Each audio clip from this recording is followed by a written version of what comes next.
Halo semuanya, Assalamualaikum warahmatullahi wabarakatuh. Bertemu lagi dalam pelajaran sosiologi hari ini.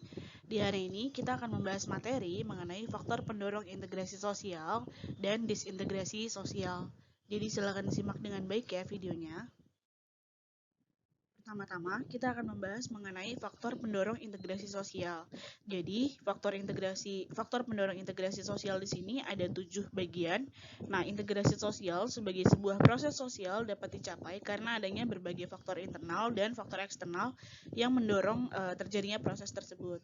Nah, di dalamnya itu ada asimilasi, toleransi, dan sebagainya. Sekarang kita bahas satu-satu. Yang pertama ada toleransi terhadap kelompok-kelompok manusia yang berbeda. Jadi, toleransi terhadap kelompok manusia yang berbeda ini akan mendorong terjadinya komunikasi yang efektif antara kebudayaan yang berbeda tersebut dan akan mendorong tercapainya integrasi di antara mereka.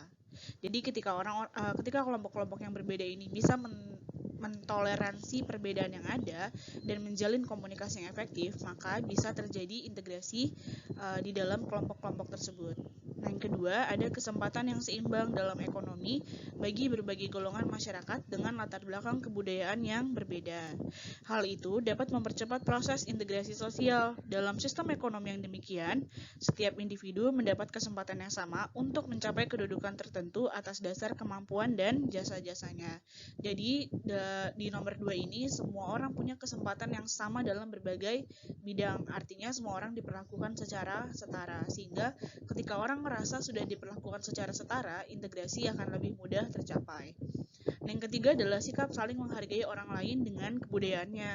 Nah, kalau setiap dari kita mengakui kelemahan dan kelebihan budaya masing-masing, tiap anggota masyarakat pendukung suatu kebudayaan akan mudah bersatu karena kita semua saling menghargai apa lebihnya kebudayaan kita, apa kurangnya kebudayaan kita, begitupun dengan kebudayaan yang lain.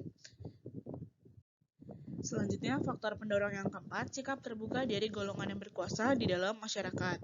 Hal ini dapat diwujudkan jika penguasa memberikan kesempatan yang sama kepada golongan minoritas untuk memperoleh hak-hak yang sama dengan golongan mayoritas.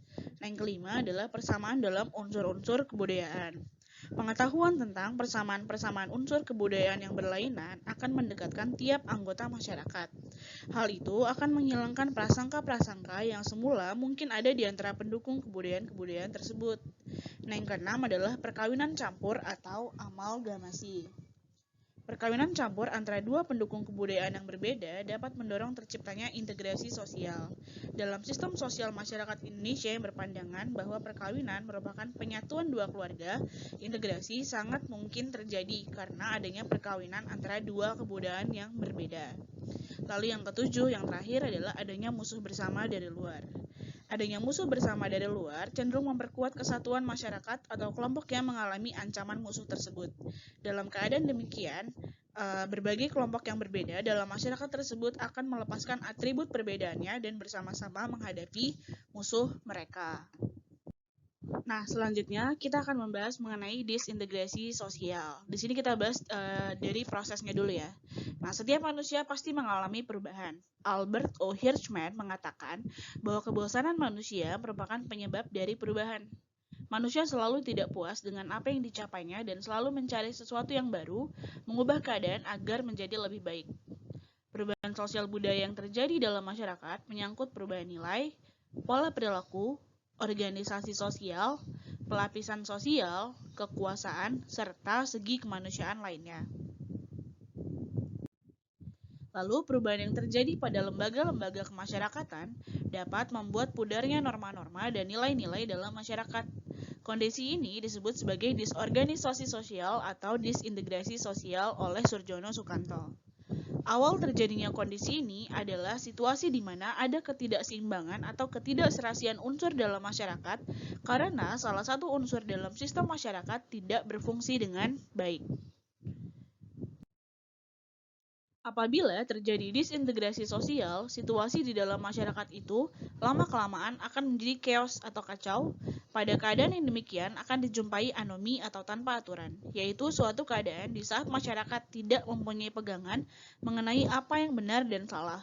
Hal itu berakibat pada ketidakmampuan anggota masyarakat untuk mengukur tindakan-tindakannya. Mereka tidak mampu melihat dengan jelas batasan antara yang baik dan buruk. Nah, jadi intinya dari disintegrasi sosial ini adalah proses di mana orang tuh tidak lagi memiliki pegangan dalam hidup. Nah, ketika itu terus berlanjut, maka akan muncul yang namanya chaos atau kacau. Dan ketika chaos ini berlanjut lagi, akan memunculkan yang namanya anomi atau tanpa aturan. Jadi disintegrasi bisa berakhir kepada anomi. Jelas ya sampai sini? Nah, sekian untuk pertemuan kita kali ini. Jika ada yang ingin ditanyakan, silahkan dituliskan di kolom komentar. Terima kasih untuk atensinya. Assalamualaikum warahmatullahi wabarakatuh.